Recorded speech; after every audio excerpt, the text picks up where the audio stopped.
Students, welcome to my channel Gyan Ganga. Students, स्वागत है आपका हमारे चैनल ज्ञान गंगा पर। और अब हम पढ़ने जा रहे हैं विलियम वर्ड्सवर्थ की नेक्स्ट पोएम। हमने टिंटिन अभी कंप्लीट कर दिया है। अब हम नेक्स्ट पढ़ने जा रहे हैं लूसी ग्रे। तो लूसी ग्रे एक बहुत ही इंपॉर्टेंट पोएम है विलियम वर्ड्सवर्थ की। सो it is a very important poem by William Wordsworth and here we will discuss all those points which are very important, which can be asked in the exam, and you have to just read the poem so that you can memorize some of the lines, because sometimes in exam we are asked these particular lines, that these lines are from which poem. Such type of questions you can be asked. So students, आपको ये भी याद रखना है कि भाई poem को read कर लेना, आप समझ लेना। बाकी तो मैं यहाँ काफ़ी कुछ समझा दे रहा हूँ, खाली आप रीड कर लीजिएगा, जिससे ये हो जाए कि हाँ भाई पोएम की कौन सी लाइन किस पोएम में, थोड़ा इसका कुछ दिमाग में रहे आपके। क्योंकि कई बार क्या होता है, बहुत सारे क्वेश्चन ऐसे आ जाते हैं जिसमें ये पूछा होता है कि ये पर्टिकुलर लाइन किस पोएम से है। तो उसके लिए आप रीड कर लीजिएगा पोएम को, हर जगह अवेलेबल है पोएम। तो चलिए इसको अच्छे से समझते हैं क्या है लूसी ग्रे में।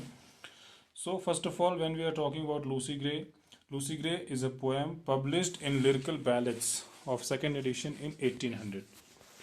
So we have to remember that it is a poem which is published in Lyrical Ballads of 1800th edition, that is the second edition of Lyrical Ballads. And this poem talks about the death of a young girl, that is Lucy Gray. Her name was Lucy Gray, who had gone out into a storm one evening. So this is about a young girl. The name of the girl is Lucy Gray, and one evening she got into a storm and she was out of her house and she was lost and she was actually dead. So this is all about Lucy grey. तो यहाँ पे हम देख सकते हैं students की Lucy grey एक poem है जो कि लिरिकल बैलेट्स में पब्लिश हुई थी 1800 में, सेकेंड एडिशन में। और इसमें बात करते हैं उस यंग गर्ल लूसी ग्रे के बारे में, जो कि एक दिन शाम के टाइम, दोपहर के बाद, मतलब शाम के टाइम वो निकली, अपनी माँ को ले निकली और वो फिर गुम हो जाती है और वो मिलती नहीं है। एक बर्फीला तूफान आता है जिसमें वो गुम हो जाती है और वो मर जाती है एक्चुअली फिर। तो ये है लूसी ग्रे के बारे में। तो ये सारे पॉइंट्स आपको याद रखने हैं, क्योंकि किसी भी पॉइंट से देखिए क्वेश्चन बन सकता है। ठीक है। Next point is that the poem is based on a real incident happened to Wordsworth and his sister in Goslar in Germany in 1799. So it is based on some of the real incidents with Wordsworth and his sister in Goslar in Germany in 1799, and from those memories he wrote this poem. And the beginning lines of the poem are, "Oft I had heard of Lucy Gray, and when I crossed the wild." So these are the beginning lines, because sometimes we are asked what are the beginning lines of this poem, or you are given the lines and you will be asked that from which poem these lines are taken, and sometimes you are asked the ending lines of the poem and you are asked that from which poem these lines are taken. So you have to remember the beginning and ending line at least, and most of the lines you have to read, and whatever you can keep in your mind, it's up to you. So students, you have to remember these points. Okay. तो students, अब चलिए हिंदी में बताते हैं। ये poem जो है based एक रियल इंसिडेंट पे, मतलब सच्ची घटना पे आधारित है, जो वर्ड्सवर्थ और उनकी सिस्टर के साथ कुछ घटनाएं, मतलब ऐसी उन्होंने, उनके सामने कुछ ऐसी घटनाएं आई जो उन्होंने देखी, जो उन्होंने सुनी, जो कि मतलब गॉसलर जर्मनी में हुई 1799 में। तो उसी की बेस पर ये पोएम वर्ड्सवर्थ ने लिखी है।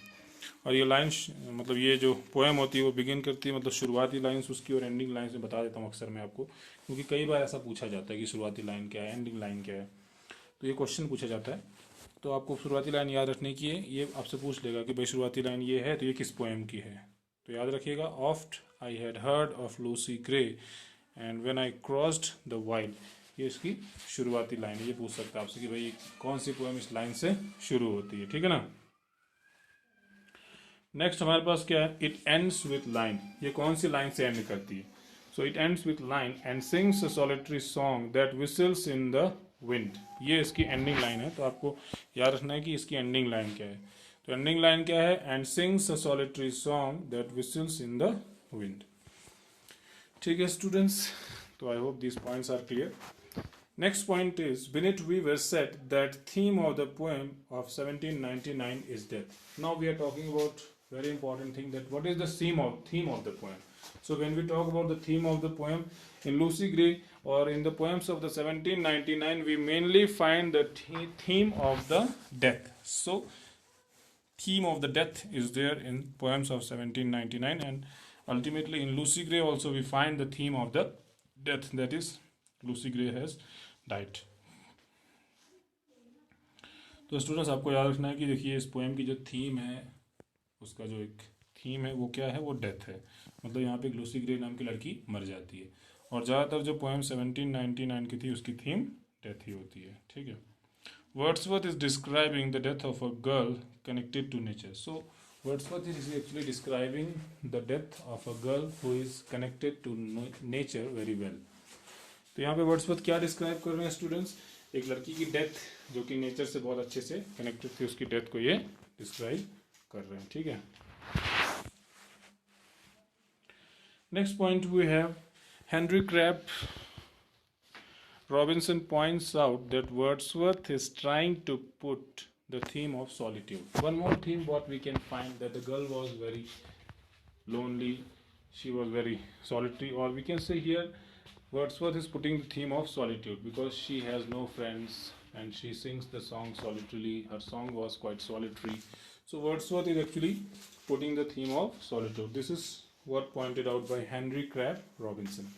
तो स्टूडेंट्स हमको एक और चीज़ याद रखना है कि यहाँ पे हेनरी क्रैब रॉबिन्सन ने ये भी पॉइंट आउट किया कि भाई डेथ के साथ साथ यहाँ पे एक और थीम है, वो है सॉलिट्यूड की, कि मतलब वो लड़की थी बहुत अकेली थी, वो इधर उधर घूमती थी, खेलती थी, अकेली थी, उसके कोई दोस्त नहीं थे, वो सॉलिटरी सॉन्ग गाना गाती थी, मतलब सॉलिटरी सॉन्ग उसके साथ अटैच है। तो ये सारी चीज़ों से ये पता लगता है कि इसका थीम एक सॉलिट्यूड भी है, ठीक है। Next point is that Raymond Havens says that Wordsworth is trying to remain away from realism and remain in imagination. So one more thing we can find here, that he's saying that Wordsworth is putting a thing here that he want to remain away from realism and he want to remain in imagination. This is what Raymond Heaven says, that Wordsworth is trying to depict in this poem, that he wants to remain away from realism and remain in imagination. तो यहाँ पे एक और चीज़ आ रही है कि Raymond heaven's जो है वो कहते हैं कि वर्ड्सवर्थ जो सच्चाई से दूर रहना चाहते हैं, रियलिज्म से दूर रहना चाहते हैं, वो इस चीज़ को एक्सेप्ट नहीं कर रहे हैं कि भाई लड़की मर गई है, वो मतलब इमेजिनेशन में रहना चाहते हैं, सोच विचार इस तरह की चीज़ों में वो रहना चाहते हैं। तो आपको ये याद रखना है कि रेमंड हेवेंस जो है वो यही कह रहे हैं कि वर्ड्सवर्थ जो है वो रियलिज्म से अवेयर रहना चाहते हैं, रियलिज्म से भाग रहे हैं और इमेजिनेशन में रहना चाहते हैं। And it is a ballad written in blank verse, so usually we know it is a ballad and which is written in blank verse. And Matthew Arnold said that Lucy Gray was a beautiful success, and Matthew Arnold also commented that Lucy Gray was a very beautiful success. तो students आपको याद रखना है कि ये एक ballad है, return है जो ब्लैंक वर्स में, और मैथ्यू अर्नोल्ड ने ये कहा कि लूसी ग्रे जो है एक ब्यूटीफुल सक्सेस भी है, ठीक है। तो ये सारी चीज़ें हमें यहाँ पे याद रखनी है। So all these points about the poem we have to keep in mind, because from these all points we can be asked any question, because questions can be made from all these points. Next we have the summary. Now we'll deal with the summary of the poem. Summary is that Lucy Gray is the story of a young girl named Lucy Gray, and she lived with her father and mother in a small cottage far away from the town. So it is very simple that Lucy Gray is a solitary girl, is a lonely girl who lives with her father and mother in a small cottage which is quite far away from the town, or far away from the town. Yes. तो students आपको याद रखना है कि Lucy grey एक ऐसी story है जिसमें एक यंग गर्ल होती है जिसका नाम लूसी ग्रे होता है, और वो अपने फादर और मदर के साथ रहती है। वो बहुत अकेली लड़की होती है, उसके कोई दोस्त नहीं होते ज़्यादा, और वो लोग टाउन से काफ़ी दूर, शहर से काफ़ी दूर, गाँव से काफ़ी दूर रहते हैं, एक आउटर जगह पे रहते हैं, जिसकी वजह से वहाँ पे काफ़ी ज़्यादा सॉलिटरीनेस आपको दिखाई दे रहा है। तो ये हो गया कि वो काफ़ी दूर रहते हैं, मतलब टाउन से।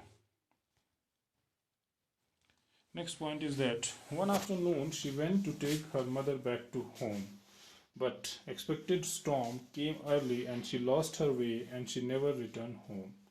हर mother came back home and her mother and father both started looking for her everywhere.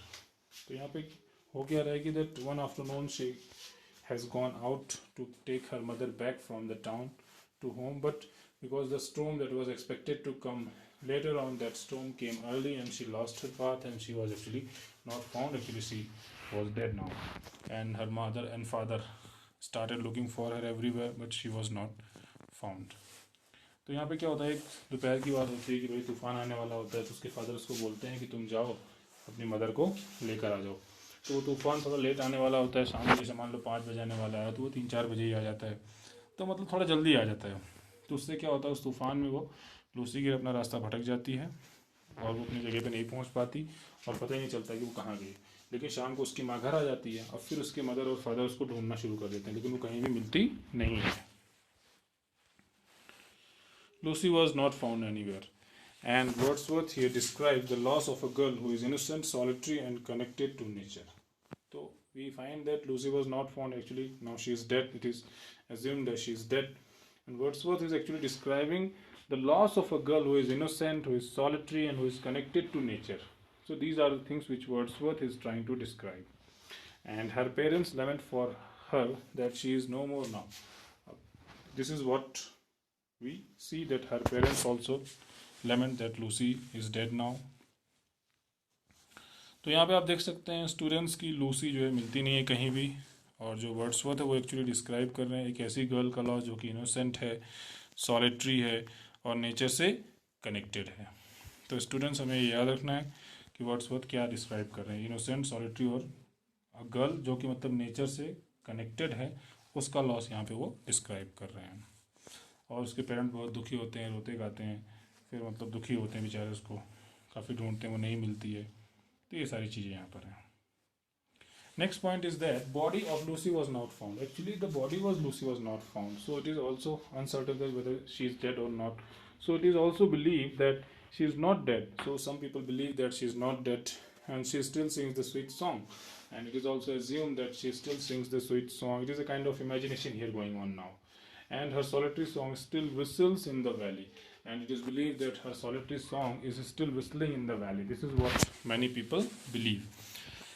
So this is a kind of imagination Wordsworth is trying to put here, that the spirit of Lucy is living, or Lucy may not be dead. There is a kind of imagination that though Lucy has died, but her spirit is there, she is singing the song and her song whistles in the valley. There is a kind of imagination. They are not able to believe that Lucy is dead, such a honest, such a innocent, such a solitary girl who is connected to nature, she is dead now. So this is not believed by someone. Many people don't believe this, and they believe that Lucy is not dead and she is living, and her songs actually whistles in the valley. This is the whole summary of the poem. This is what actually Wordsworth is trying to put here. And in last paragraph here he is putting a kind of imagination that maybe Lucy is not dead, and whatever the song we see, we listen in the valley, that whistles in the valley, that sweet song we hear, that is sung by the Lucy. It is the song which is sung by Lucy. So this is what Wordsworth is trying to put here in form of a imagination. तो students यहाँ पे last में क्या हो देखा जा रहा है कि भाई देखिए लूसी की बॉडी तो मिली नहीं उन लोगों को, बल्कि मान लिया भाई लूसी नहीं मिली तो वो मर गई। लेकिन कुछ लोग कहते हैं भाई लूसी नहीं मरी है, लोग ये भी मानते हैं, वर्ड्सवर्थ भी कह रहे हैं कि भाई लोग नहीं मान रहे हैं कि भाई लूसी नहीं मरी है, और ये कहते हैं कि भाई उसका जो स्वीट सॉन्ग है वो अभी भी घूम रहा है, वो अभी भी गूंज रहा है, वैली में घाटियों में गूंज रहा है, तो वो अभी भी गाना गाती है, तो वो अभी भी वो अपना सुरीला गाना गाती है।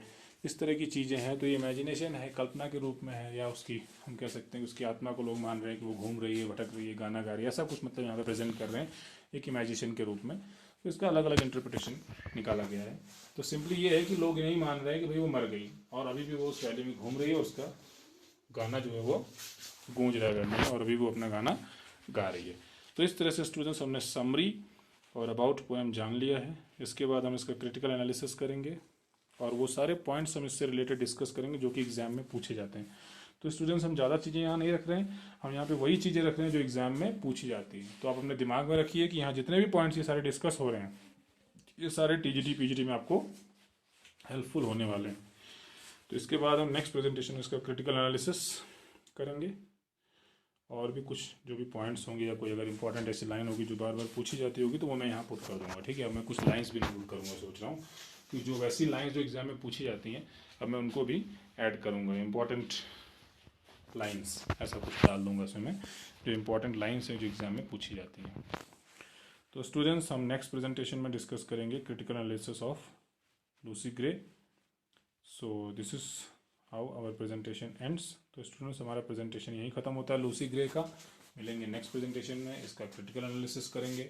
और हम बहुत सारी चीज़ें पढ़ रहे हैं यूपी टीजीटी पीजीटी के लिए. तो मेरे चैनल को आप सब्सक्राइब करिए, इसको शेयर करिए अच्छा लगे तो. और आप मुझे अनअकैडमी लर्निंग ऐप पर भी फॉलो कर सकते हैं, वहाँ भी मेरे बहुत सारे कोर्सेज हैं. तो हम पूरा फोकस कर रहे हैं स्टूडेंट्स यूपी टीजीटी पीजीटी पर. और इंग्लिश लिटरेचर के लिए मैं पूरे राइटर्स को कवर करूँगा जो भी यूपी टीजीटी पीजीटी के सिलेबस में हैं. तो स्टूडेंट्स मिलते हैं नेक्स्ट प्रेजेंटेशन में. क्रिटिकल एनालिसिस करेंगे लूसी ग्रे का और समझेंगे कुछ और इंपॉर्टेंट पॉइंट्स जो कि एग्जाम में पूछे जाते हैं और कुछ इंपॉर्टेंट लाइंस जो एग्जाम में पूछी जाती हैं.